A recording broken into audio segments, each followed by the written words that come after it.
Sementara tujuan percakapan kita ini adalah untuk mempersiapkan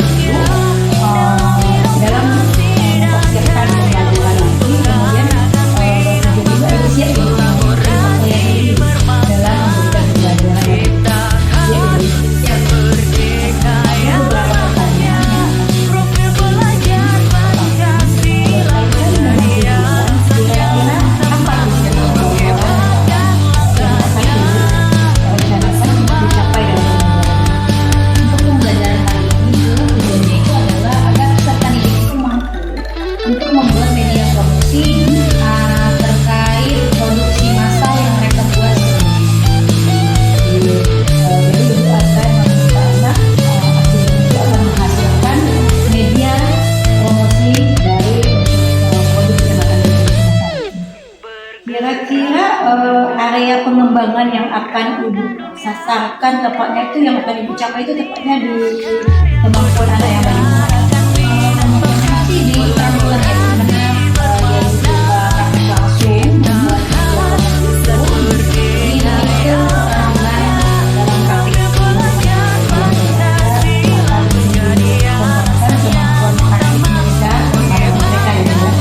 Nah nanti dalam pembelajaran ini akan menggunakan modul apa? Model pembelajaran apa? Kalau model pembelajaran yang digunakan itu PJBL Bu, Project Based Learning, karena kan ada hasil berupa produk nanti di akhirnya. Jadi project based learning ya. Jadi pastinya akan ada langkah-langkah atau sintas-sintas PJBL-nya ya Bu ya? Ya, tentu saja Bu ada. Oke. Kalau gitu strategi pembelajaran yang akan Ibu gunakan seperti apa? Strategi pembelajaran yang saya gunakan sih Bu, yang pertama pasti diskusi. Diskusi ya. Jadi mereka akan mendiskusikan media promosi seperti apa sih yang sebaiknya digunakan pada zaman sekarang, ya. Yang sesuai dengan produksi atau produk yang mereka buat. Nah, setelah diskusi, setelah itu dilakukanlah pengerjaan project. Jadi nanti akan mereka berdiskusi sama kelompoknya, proyek apa yang akan mereka lakukan, kemudian mereka akan melakukan proyek tersebut ya. Oke, kemudian Bu, tentu saja langkah-langkah tersebut ada penilaiannya kan. Nah, penilaian dalam pembelajaran itu seperti apa? Oke, jadi pembelajarannya ini kan mungkin tidak selesai di dalam satu hari. Ya. Jadi untuk penilaian yang pertama dilakukan tuh pasti mengamati keaktifan siswa saat dia berada di kelas, bagaimana dia menjawab pertanyaan kita, bagaimana dia merespon setiap pertanyaan yang kita berikan. Nah, setelah itu ada LKPD. Jadi dalam pelaksanaan praktik pembuatan media promosi ini ada LKPD yang kita siapkan. Jadi di situ akan kelihatan bahwa ada langkah-langkahnya, mulai dari persiapan, proses pembelajarannya, kemudian di hasil akhir. Nah, setelah LKPD dibuat, berarti kan mereka sudah menyelesaikan produknya, maka akan ada penilaian produk. Jadi untuk pertemuan pertama ini kan ya tidak cukup satu pertemuan ya. Pertama ini Ibu akan menilai penilaian sikap bagaimana mereka di kelas ya. Jadi saat Ibu pancing, saat Ibu stimulasi gimana penilaian sikapnya, kemudian penilaian soal KPD-nya. Ya, gitu KPD. Baik. Kemudian tepatnya sasaran kelas yang akan Ibu tuju itu kelas berapa dan kira-kira kapan Ibu akan mengadakan pembelajaran? Untuk media promosi sih Bu, itu adanya di kelas 12. Sebenarnya itu di semester 2, cuman karena biasanya semester 2 itu sudah dipersiapkan untuk UKK, maka dilaksanakan di semester 1. Jadi akan dilaksanakan di kelas 12, tepatnya di kelas 12 teknika, besok hari Kamis. Oke, hari Kamis ya Bu ya. Jadi kita akan observasi kelasnya besok di hari Kamis di kelas 12 teknika ya. Kemudian di jam habis istirahat. Ya, habis istirahat. Sholat ya. Oke. Begitu mungkin Bu apa beberapa pertanyaan yang saya sampaikan. Saya jadi pengen tahu aja bagaimana nanti pembelajaran Ibu pas kita prakteknya ya. Jadi nanti saya akan pantau dan membantu mengamati, mengarahkan pada hal-hal sebelumnya. Dan saya harapkan pada hari Kamis dapat kita melaksanakannya dengan lancar ya Ibu ya. Dan mudah-mudahan juga sesuai nih dengan yang apa tadi model yang akan Ibu ajarkan, strategi ya, kemudian apalagi penilaiannya. Oke.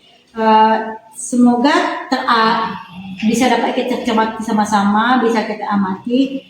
Gunanya nanti kan untuk kepentingan ke depan juga ya Bu, bagaimana pembelajaran kita lebih baik ke depannya. Ya Bu Nadia, terima kasih. Oh ya, setelah ini kita kan observasi nih. Nah, kita observasi, kita ada pertemuan lagi nih. Kita akan ada pasca observasi. Mudah-mudahan Bu Nadia ada waktu ya, jadi kita bisa melakukan kembali.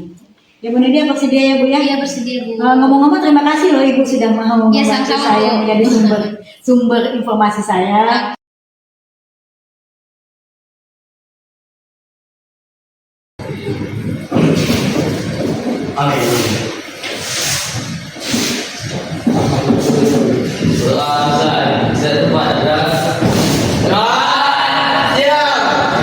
Selamat siang. Kayak biasa, absen dulu.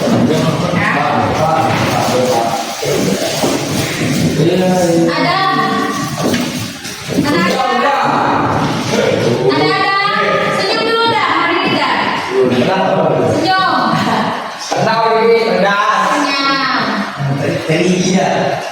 Agatha. Senyum Agatha. Banyak lagi. Alifiati. Ada Alifiati. Senyum Alifiati. Lagi. Ada tidak tuh? Lagi. Jodri. Senyum. Lagi.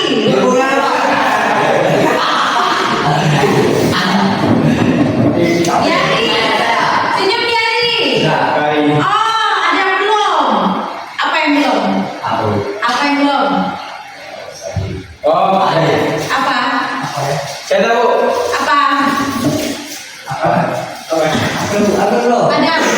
Boleh ditaruh dulu. Apa yang belum? Dari Diari, coba dilihat. Teman saya semua lihat Diari. Apa yang belum rapi dari Diari? Kumisnya. Jadi ada yang belum ya Diari? Apa yang belum? Apa yang belum? Kumisnya. Ibu tunggu besok ya. Immanuel. Senyum Immanuel. Jonathan. Senyum. Banyak lagi. Lebih banyak lagi. Afidal. Senyum ya. Lagi ya. Roman. Roman sakit. Sebastian.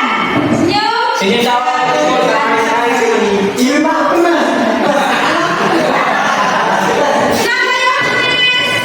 Dapat ini. Yohanes.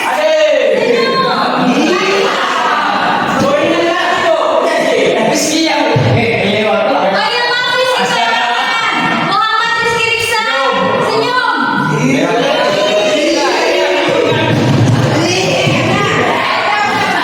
Bukan jadi yang hadir hari ini adalah 11 orang. Satu orang tidak hadir dengan keterangan atas nama Roma. Oke.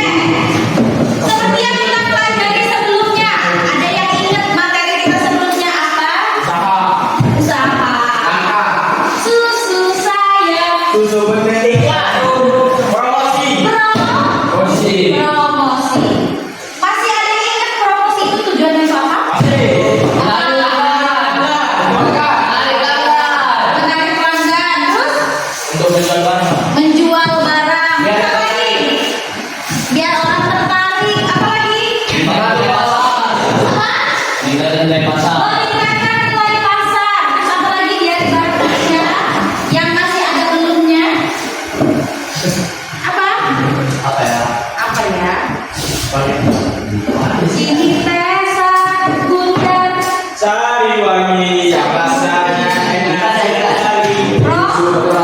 Benar. Jadi materi kita sebelumnya itu adalah tentang promosi. Terus ada ini nggak masuk. Jadi hari ini adalah materi lanjutan dari materi kita yang sebelumnya.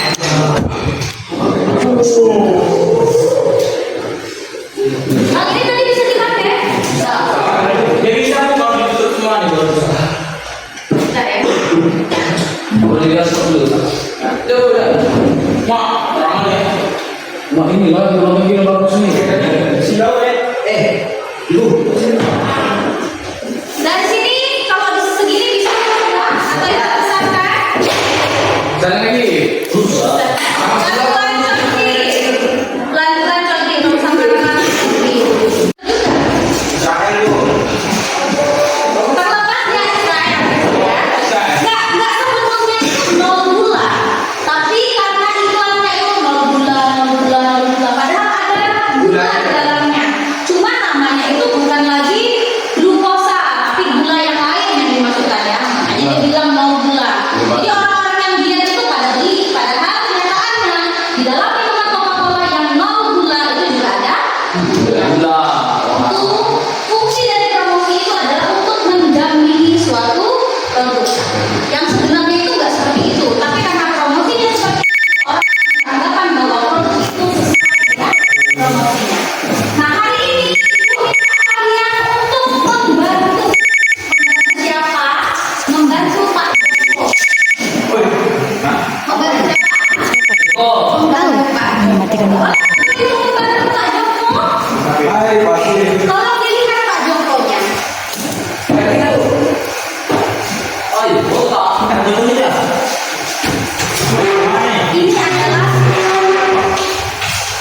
Ini adalah Pak Joko. Joko. Ayo, di mana? Ini siapa? Tapi kita kerja seperti biasa. Sudah pasti.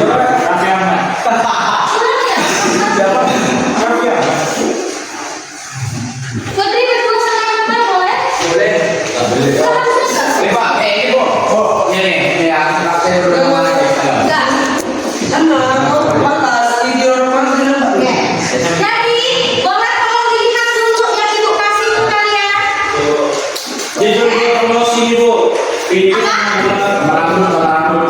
Coba lihat dulu apa isinya. Joko adalah seorang pengusaha kecil yang produksi kerupuk tulang ikan tapar. Ya terus. Kerupuk buatan Joko sangat enak dan gurih. Dia ingin produknya ini bisa dikenal oleh seluruh masyarakat Indonesia bahkan dunia, Bu. Tapi produk bisa menjadi suatu bernilai. Ayo kita bantu Joko pemimpin. Ayo.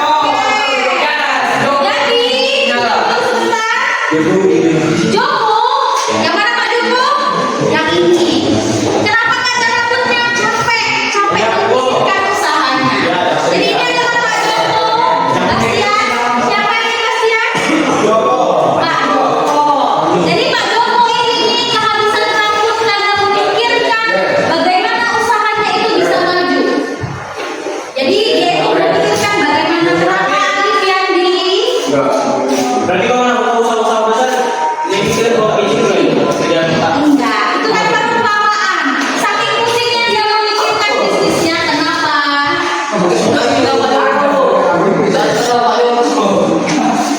Ya, saking dia pusingnya memikirkan apa namanya usahanya sampai botak.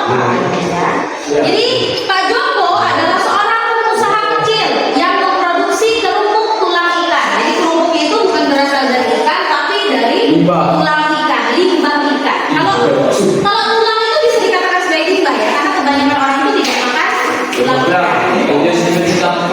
Kerupuk buatan Pak Joko itu sebenarnya sangat enak dan gurih. Kita lihat dulu penazar, bisa dan lebih banyak. Ya, stop dulu ya. Di jeda dulu. Mas ya. Nah, kita harus setidaknya kalau menolong orang itu olah gitu ya. Ikhlas. Ini kan dipakai nih untuk jadi nanti dimasukin ke YouTube Jokonya. Ini saya. Nanti ya boleh, nanti digambar-gambar boleh. Nah.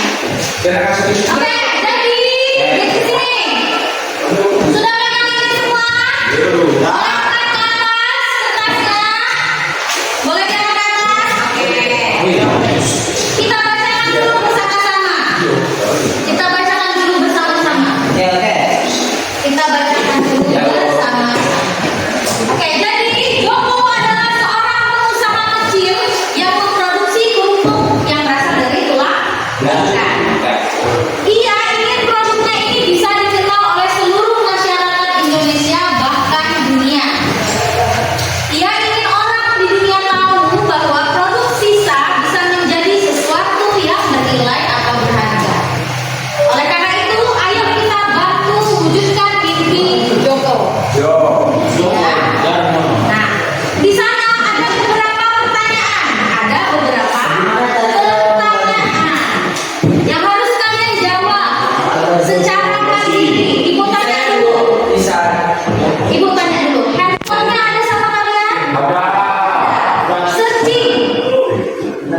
cari di handphone. Bagaimana cara membantu Pak Joko? Ya. Ibu kasih dulu cluenya.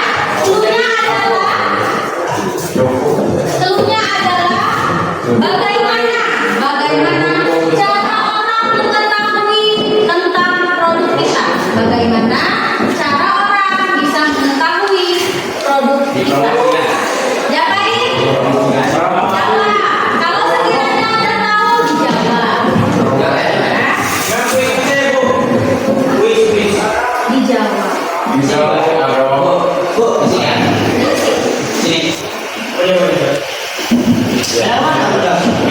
Isi itu pas tadi.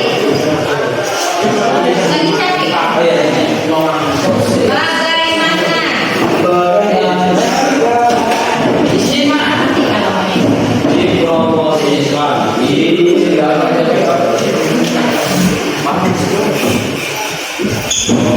Ibu kirimkan ke grup. Ini ada materi sedikit. Saya.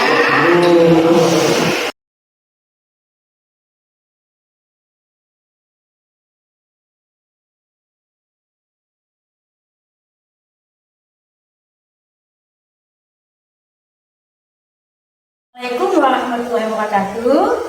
Saya Ramadhani Sari Dewi sebagai calon guru penggerak angkatan 11 Kota Tanjung Pinang. Hari ini saya akan melakukan pasca observasi dengan teman guru saya, Bu Nadia Fulfa, sebagai guru PKK Produk Kreatif dan Kewirausahaan.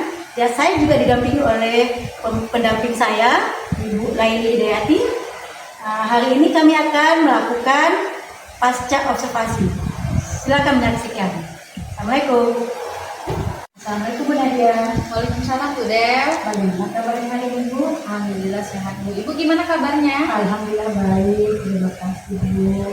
Ini loh Bu, jadi ini kegiatan kita pasca observasi. Setelah kemarin kita kan observasi dan pra-observasi. Nah tujuannya saya ingin ngobrol lagi dengan Bu terkhusus pembelajaran yang sudah Ibu lakukan. Dan selalu ya kalau nggak salah itu di kelas 12 TK, benar ya Bu? Iya benar. Oke, jadi sebelum saya menyampaikan nih beberapa catatan yang saya catat Ibu, ada beberapa hal yang ingin saya tanyakan kepada Ibu. Boleh ya Bu? Boleh? Baik Bu, jadi pertanyaan yang pertama, bagaimana perasaan Ibu setelah melaksanakan kegiatan pembelajaran tersebut? Setelah pelaksanaan pembelajaran kemarin itu saya merasa cukup puas Bu. Cuman memang dalam pelaksanaannya itu masih jauh dari kata sempurna. Jadi masih ada kekurangan-kekurangan yang mungkin nanti berdasarkan catatan Bu Dewi bisa disampaikan kepada saya nanti pembelajaran. Jadi Ibu menemukan ada beberapa hal yang belum sempurna ya, benar?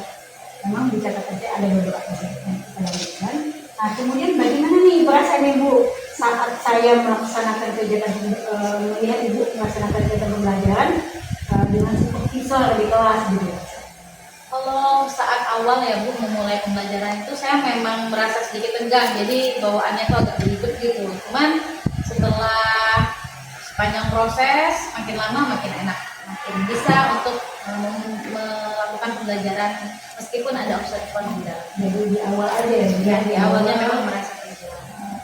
Oke. Kemudian Bu bisa nggak sih Ibu ceritain kembali proses pembelajaran yang Ibu lakukan di kelas? Bagaimana prosesnya? Kalau proses pembelajaran sih sebenarnya berjalan sudah sesuai sama rencana yang saya inginkan gitu ya Bu. Sudah sesuai dengan tujuan pembelajaran yaitu siswa mampu untuk membuat media promosi. Cuman memang dalam pelaksanaannya itu masih ada beberapa hambatan, mulai dari perhatian siswa ke saya mungkin yang kurang dan sebagainya. Jadi benar ya Bu, sesuai juga yang Ibu katakan di beberapa catatan saya nih Bu, ada sih yang siswa yang tidak minat juga mungkinnya, terus juga mereka tidak fokus ya. Tapi ada juga catatan positifnya itu Ibu di pra itu Ibu udah khusus untuk sintaksnya Ibu udah melakukan ya. Kemudian diskusi kelompoknya, mengajak anak berdiskusi dan juga mengevaluasi. Jadi alhamdulillah cukup baik gitu sesuai dengan tujuan. Kemudian Bu, apa sih hambatan-hambatan selama Ibu dalam proses pembelajaran tersebut? Kalau hambatan yang saya rasakan selama proses pembelajaran itu susah untuk saya membuat semua anak itu fokus kepada pembelajaran yang saya lakukan. Jadi ada beberapa anak yang menyimak, ada beberapa anak yang sibuk dengan urusannya sendiri gitu. Kadang mungkin karena pembelajaran itu boleh menggunakan gadget, jadi mereka kadang suka nggak terpantau sama saya, mereka sedang mengoperasikan gadgetnya. Jadi dalam pembelajaran kita udah belum pakai gadget ya, jadi itu yang hambatan yang memang sering terjadi ya. Nah, kira-kira menurut Ibu apa sih penyebab hambatan itu terjadi? Kira-kira apa itu yang mengakibatkan hambatan itu cukup mengganggu itu? Mungkin menurut saya itu satu ada dua sih faktornya Bu, dari saya sendiri dan juga dari anak. Mungkin kalau dari saya, media pembelajaran apapun pembelajaran yang saya sajikan hari itu tidak bisa menarik minat keseluruhan siswa. Jadi ada sebagian siswa yang suka dengan model pembelajaran, ada videonya, ada fotonya, ada gambarnya. Tapi sebagian siswa mungkin dia lebih suka untuk melakukan langsung, makanya mereka jadi nggak fokus dengan pembelajaran yang saya lakukan hari itu. Kemudian yang kedua itu dari anaknya sendiri, karena tadi menggunakan gadget, jadi nggak fokusnya sama gadgetnya. Jadi sebenarnya saya di pantauan saya beberapa kali saya lihat beberapa anak nampak tidak fokus dengan pembelajaran malah dengan juga beberapa anak juga sedikit mengganggu kawannya gitu ya. Tapi apa yang Ibu lakukan sudah sesuai yang Ibu rencanakan di pembelajarannya, kemudian itu menjelaskan tujuan, kemudian untuk diskusi itu sudah nampak. Dan bagus juga sih saya lihat Ibu kami ini pelajaran PKK kan aktif nih, nah Ibu sudah melakukannya dan cukup baik Ibu melakukan sebenarnya.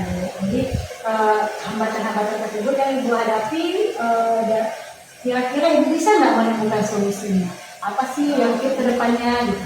Kalau saya sih ya solusinya, kalau untuk gadget tadi mungkin kedepannya saya akan memberikan anak itu berleluasaan menggunakan gadget hanya berdasarkan instruksi aja. Misalnya ketika ada materi yang harus dicari lewat gadget, gitu. Terus ada soal-soal yang harus dikerjakan lewat gadgetnya, mungkin seperti itu kedepannya. Karena kan selama ini saya dari awal sampai akhir pembelajaran gadget diserahkan kepada anak. Jadi untuk kedepannya mungkin gadget itu hanya akan diberikan kepada anak ketika ada instruksi biasanya. Terus untuk yang dari saya sendiri, mungkin kedepannya saya akan melakukan diagnosis awal ulang untuk melihat minat dan bakat anak itu dalam pembelajaran seperti apa, sehingga media pembelajaran nanti yang saya siapkan untuk pembelajaran berikutnya itu bisa menarik minat keseluruhan anak. Jadi nanti setelah Ibu dan Mas Ibu tahu ya minat bakatnya, nanti pembelajarannya bisa berakhir ke diferensiasi juga ya Bu. Jadi dari diferensiasi proses, kemudian produk dan konten. Jadi mungkin kita bisa nanti mengarahkan mereka di mana yang mereka bisa mengerjakan. Ya, jadi hambatannya itu. Nah, dari solusi-solusi yang Ibu buat tadi, yang Ibu rencanakan tadi, kira-kira Ibu kapan sih rencana aksinya, eksekusinya yang akan Ibu lakukan? Kapan gitu? Hari apa? Pembelajaran kapan? Yang pasti secepatnya ya Bu, karena kan pembelajaran terus berjalan. Kemungkinan sih mungkin di pertemuan berikutnya, karena materi promosi ini kan belum selesai, masih bisa dilanjutkan. Jadi mungkin pertemuan berikutnya hari Kamis minggu depan. Kamis minggu depan lagi ya. Jadi di situ Ibu akan mencoba melakukan setelah kita tadi berbicara kan Ibu sudah tahu kelebihannya, jadi Ibu akan mencoba memperbaiki atau bahkan menghilangkan semua hambatan tersebut ya. Oke Bu.